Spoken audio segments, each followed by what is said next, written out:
I have no disclosures. So in the next 30 minutes, I'll be talking about some of the imaging features and molecular characteristics of common infratentorial primary brain tumors of childhood. So when we talk about infratentorial tumors, these are more common between the ages of 4 and 10 years. And if you look at children within the first 3 years of life, supratentorial tumors tend to predominate. And then after the age of 10, there is usually an equal frequency of supratentorial and infratentorial tumors. Now, some of the infratentorial tumors that we'll cover within this next 30 minutes include those listed here, the most common being cerebellar pilocytic astrocytoma, medullo, brainstem glioma, ependymoma, ATRT, and then some of the less common tumors. Astrocytomas represent about half of all tumors in childhood, and about 40% of all CNS tumors are going to be low-grade astrocytomas, with a very small percentage, less than 20%, being high-grade astrocytomas in childhood. So the pilocytic astrocytoma is a WHO grade 1 tumor. We've heard about it from the talk just preceding by Ashok, and it's the most common glial tumor of childhood and tends to involve the cerebellum and the brainstem and the optic pathway in sporadic cases. And it has the best outcome when there's complete resection, which can occur in some of the cases. And if you look at the genetics, as Ashok mentioned, in sporadic pilocytic astrocytoma, there's a tandem duplication in chromosome 7 leading to a fusion between KIAA and BRAF, which is more common in the cerebellar pilocytic than in the supratentorial pilocytic astrocytomas.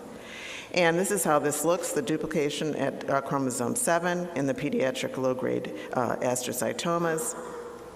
And if we look at the regulation of neuroglial proliferation, if you have deregulated BRAF kinase activity, this leads to high levels of MEK and ERK and mTOR activity, which leads to increased cell growth. And this is this BRAF mutation. It's what's implicated in several of the posterior fossa pilocytic astrocytomas. So basically, if you have a mutation in children and it affects the cell of origin, either a stem cell or a glial cell, you'll have a brain region that can be affected, including the cerebellum, the brainstem, or the optic system. This leads in a particular microenvironment to changes that are modified by genomic factors, and then you'll end up resulting in getting these various lesions. The classic cerebellar pilocytic astrocytoma, as you're all aware, is usually a cystic lesion within the posterior fossa, usually has a nodule of enhancement. We can see this on the axial and chromal images. This nodule is usually hyperintense on the T2-weighted images, and despite the fact these are low grade, there is an elevation of the choline peak, but as previously mentioned, the actual concentration of metabolites is low within these lesions. Occasionally these can be solid, and you'll see that they'll have homogeneous enhancement with increased signal on the T2-weighted images. Note that it's a hyperintense signal. And on diffusion-weighted images, because there's really not that much in the way of cellularity, these tend to show increased diffusivity within the lesion. And occasionally these can be a combination of both cystic and solid, as in this child who presented with ataxia, and you can see this very large mass, which has hyperintensity within the solid component, has some cystic components that are enhancing and are not enhancing, and then the solid component. Now, despite the fact these are low grade, occasionally these can have perfusion imaging done, and even though they are low grade, there will be increased perfusion within the solid component of the tumor. And this is something that's different in children compared to adults with pilocytic astrocytoma, in that even though there is an elevated cerebral blood volume within the solid component, these are low grade lesions. Now, occasionally you can get other lesions within the posterior fossa, and this is a child who presented with ataxia, and we can see within the right cerebellar hemisphere there's this mass that's present, but it's very heterogeneous, and note that there's T2 hypointensity within the solid component. It enhances sort of heterogeneously in appearance, and there are many areas of susceptibility reflecting blood products on the SWI images. If we look at the diffusion images, you can see that there is restricted diffusion in the areas of solid component, reflecting increased cellularity. And if we do permeability imaging, you can see there's markedly increased permeability within this lesion, with a markedly elevated choline peak reflecting a rapid turnover. And this was a cerebellar glioblastoma. It had areas of necrosis within it. It had regions of vascular proliferation and numerous mitoses. Now, cerebellar glioblastoma is fairly rare. It represents only 5% of all the pediatric high-grade tumors and only 1% of all pediatric tumors. It's usually seen in children with a median age of 7 years. And a recent study was just published last year in which they looked at 29 pediatric cerebellar high-grade tumors. And these tumors tend to have a worse survival than the supratentorial high-grade glioma, and the tumor location had an independent, poor prognostic significance. Now, medulloblastoma is the most common malignant brain tumor in childhood, and it's second in terms of frequency within the posterior fossa after astrocytoma. It represents about 15 to 20% of all the pediatric CNS tumors, and it's a PNET that is molecularly distinct from the supratentorial PNET, and is often located 2/3 in the midline, but more laterally in adolescents and adults. Typically, what one sees with medullo is a hypointense mass on the T2-weighted images within the fourth ventricle, which will have restricted diffusion on the trace and the ADC map because there's lots of cellularity within these tumors. Often these are the most common of the seeding tumors, so with all tumors that you do an evaluation on, you have to do the screening of the neural axis, and you can see in this different patient with medullo, there's extensive seeding down the spinal axis with numerous focal areas of tumor deposit. Now, when we look in the posterior fossa tumors, there's been elegant work done by both Gavan and Yamasaki and then Rumbold looking at the ADC values of posterior fossa tumors. And it's important to remember, as I've shown you, that cerebellar JPA will have a higher ADC value than ependymoma, and medulloblastoma and ATRT will have the most restricted diffusion when we look at diffusion values within the tumor. This is another patient who had this lesion with a medulloblastoma. It was enhancing within the fourth ventricle. You can see here the restricted the T2 hypointensity on the T2-weighted images and the restricted diffusion. And it has been described that these patients may have an elevation on MR spectroscopy in the taurine peak. And this patient also had elevation of lipid and lactate reflecting some necrosis. Now, medulloblastoma, the treatment is really based on risk stratification, which includes the age of presentation, whether they have residual disease, whether the disease is disseminated on presentation, and an average risk patient is one who is older than 3 years, and these patients are usually treated with craniospinal radiation and adjuvant chemotherapy, and they have a fairly good 5-year survival. And the high risk are those children who are younger than 3 years, those who have greater than 1.5 centimeters of residual tumor cubed, and those who have metastatic disease at diagnosis. They have a lower survival in terms of the 5-year survival of 60 to 70%. It's important to remember with medulloblastoma that there are some associations with various syndromes. Remember the basal cell nevus syndrome, which is on chromosome 9. It's associated with basal cell carcinomas, odontogenic keratocysts, and 2% of these children will develop medulloblastoma. There's Turcotte syndrome, which is located the APC gene on 5'5". It's associated with familial polyposis colorectal carcinoma. And then you have the Leigh-Fromeni syndrome, which is associated with the TP53 mutation on chromosome 17. These patients, 10% of them will develop medulloblastoma, and they also develop carcinomas and sarcomas of the lung and breast and other primary neoplasms. Now, we know that medulloblastoma, with recent work that's been released over the last few years, is not one disease, but it's a collection of distinct molecular subtypes. And a meta-analysis done of over 550 patients with medulloblastoma demonstrated that there are clearly 4 molecular groups: the Wnt pathway group, the sonic hedgehog, group 3, and group 4. And if we look at these molecular subtypes from the work that was done by Jay Cho in 2011, it's the group 3 is thought to affect the MYC activation signature, group 4 the mixed neuronal photoreceptor signature, and then you have the Wnt group and then the sonic hedgehog group. So basically, this has led to a consensus subgrouping of the nomenclature, and these 4 groups have unique demographics according to age, gender. It incorporates this subgrouping the histologic features, the mutations, and the gene expression. And this is affecting how we are going to be treating these patients now and in the future. Now, with the basal cell nevus syndrome, this is one of the syndromes I mentioned that has increased association with medulloblastoma. It's autosomal dominant disorder. Basically, there are mutations in the sonic hedgehog pathway, which include PATCH1, PATCH2, and SUFU. And the diagnostic criteria include basal cell carcinomas, Palmer and plantar pitting, a relative with basal cell nevus syndrome, odontogenic keratocysts that can occur within the maxilla and the mandible, and these patients usually will have a desmoplastic medulloblastoma lateral in location at a younger age. Here's your typical appearance of a patient who has Gorlin syndrome, in that you'll have calcifications along the tentorial margins and along the falx. Within the maxilla, you can see that there are areas of keratocyst bilaterally present and multiple in location. And this patient had a desmoplastic medulloblastoma, which has the characteristics of being lateral in the cerebellar hemisphere, has restricted diffusion, some patchy enhancement, elevation of the choline peak, and this nodularity that we can see on pathology in these patients who have desmoplastic medulloblastoma. Now, it is true that there are targeted therapies that are being used to actually target the pathways that may be aberrant with medulloblastoma. This was a child who had at baseline had this recurrent tumor within the left cerebellar hemisphere.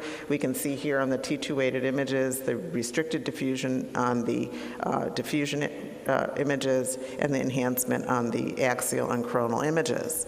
And because this patient was found to have the molecular pathway was the sonic hedgehog pathway, this patient was given a smoothened inhibitor, and you can see that 4 months later, there was shrinkage of this tumor within the posterior fossa.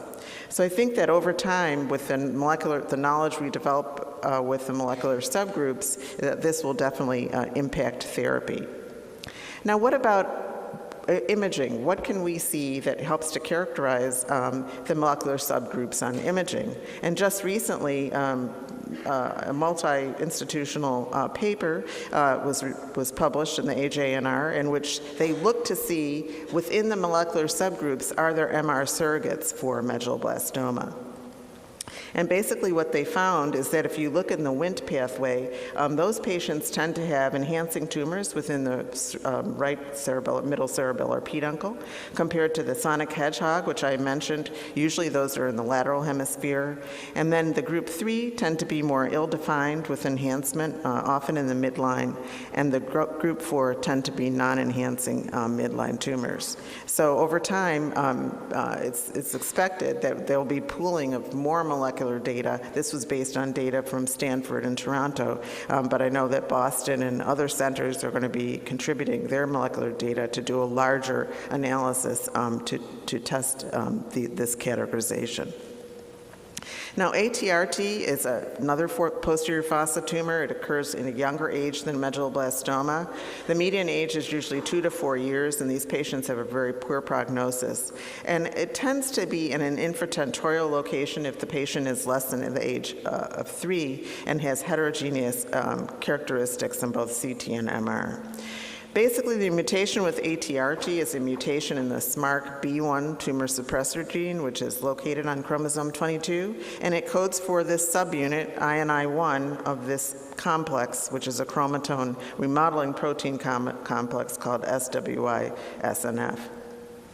The genetic hallmarks of ATRT is loss of a mutation of the INI1 gene, and we can see in this example positive immunostaining of the nuclei of the endothelial cells, and the FISH analysis showing positivity for this lac mutation being present.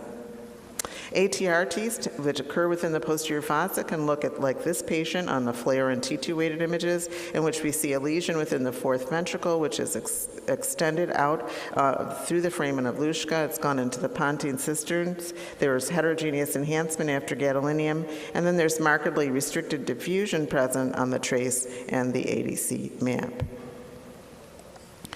And this patient also had evidence of seeding down the CSF pathways.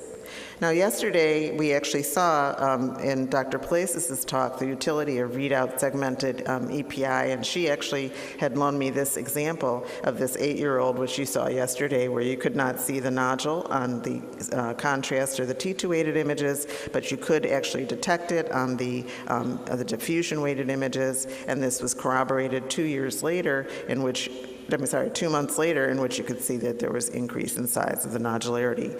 So for some of these posterior fossa seeding tumors, such as medulla, such as ATRT, in which there would be increased cellularity, there is probably some role for spinal diffusion in these patients.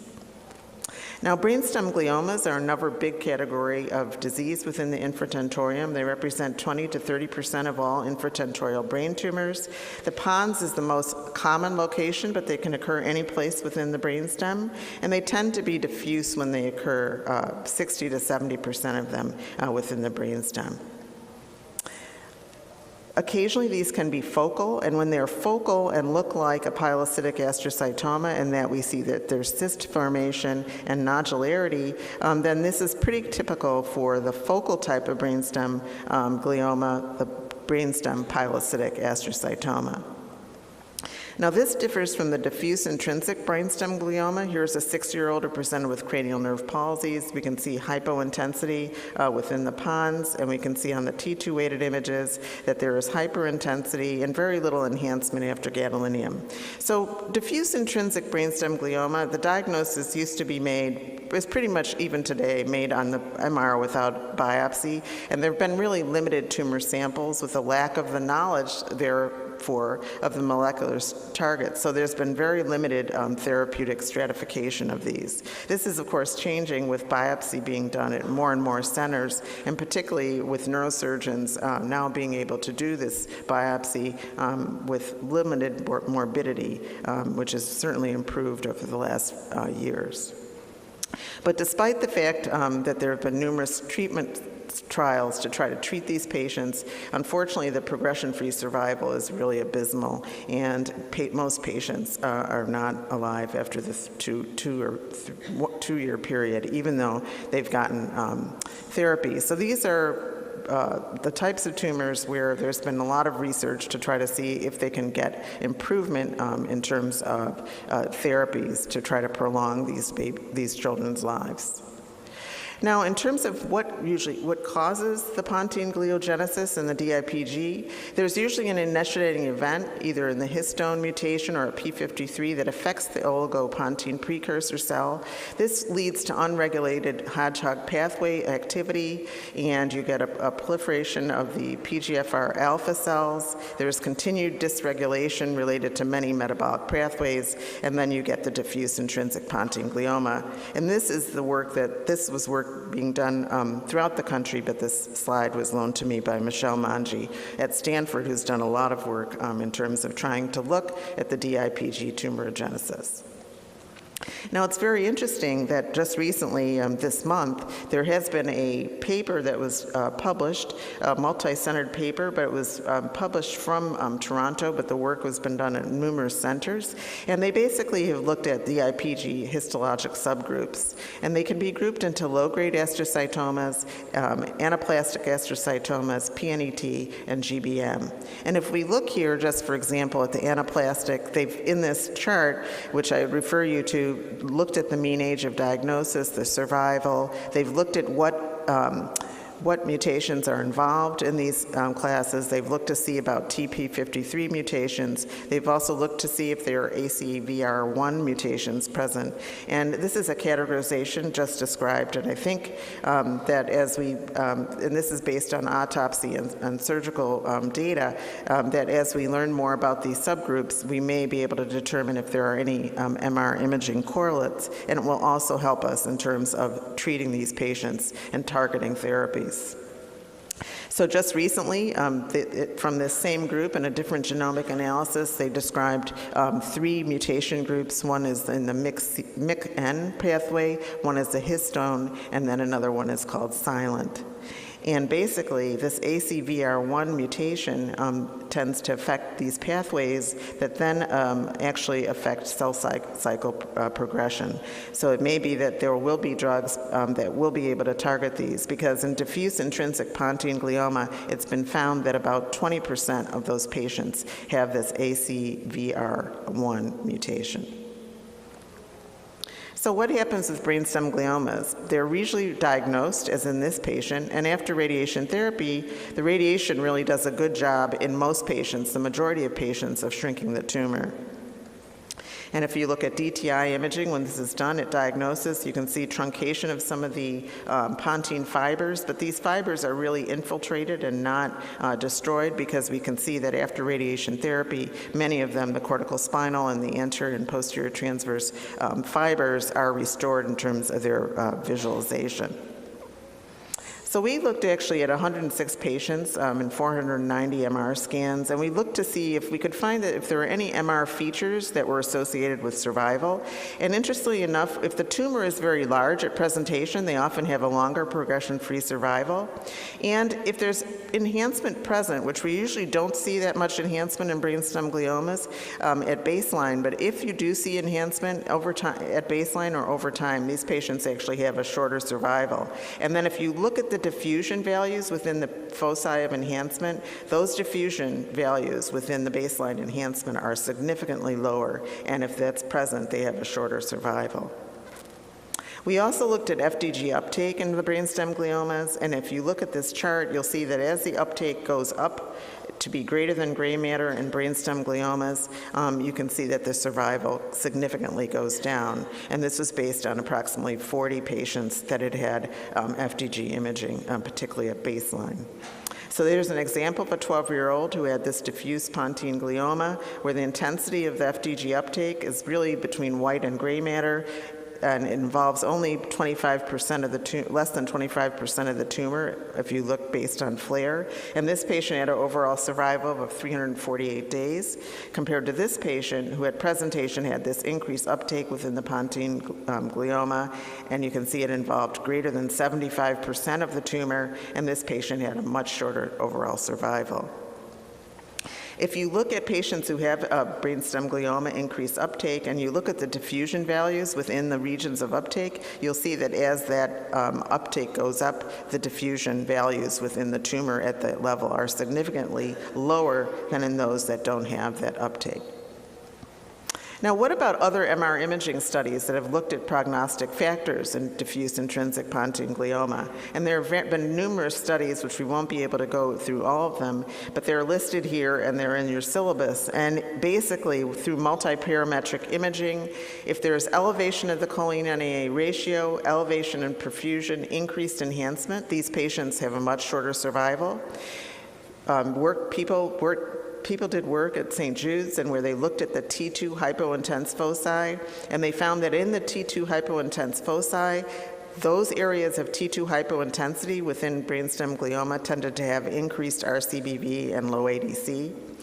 And if you look, if there's enhancement, these patients will often have increased perfusion within those areas of enhancement, which is probably a marker of angiogenesis. And then recently there have been other papers that have tried to segregate out diffusion values, and these diffusion values have correlated with the median survival. And lastly, there was just recently a survival prediction model of DFPG where they looked at 316 patients throughout the world, and they found that patients that did better usually were patients that were younger than 3 years, had a longer symptom duration, had larger tumors, as we had found in our work, and the ones that had unfavorable predictors had ring enhancement within the tumor. But all of these studies require validation in prospective cohorts for further evaluation, and so hopefully we'll be able to find some information regarding that. Now, citrate has been found within pediatric brain tumors, and this work that was published from Ashok Panagrahi's group demonstrated that in pediatric brain tumors, there is an increased incidence of citrate, which may be related to increased glycolysis, hypoxia, or abnormal regulation of the IDH mutation. And interestingly enough, if you look at pontine gliomas, for some reason, those tumors tend to have elevations of citrate peak within an MR spectroscopy. And it's not really clear what this means in terms of prognostic sign, but we plan to look at this when we look at one of the brainstem glioma trials soon that's going to include vaccine therapy. Now, as Ashok mentioned, from Pittsburgh, they did a pilot study of vaccine trial in brainstem glioma. This pilot study used glioma-associated antigens in a peptide administration, and they were applied both into high-grade gliomas and newly diagnosed brainstem gliomas. And within this cohort of patients, which was recently published just a few months ago, they found evidence of immunologically mediated pseudoprogression.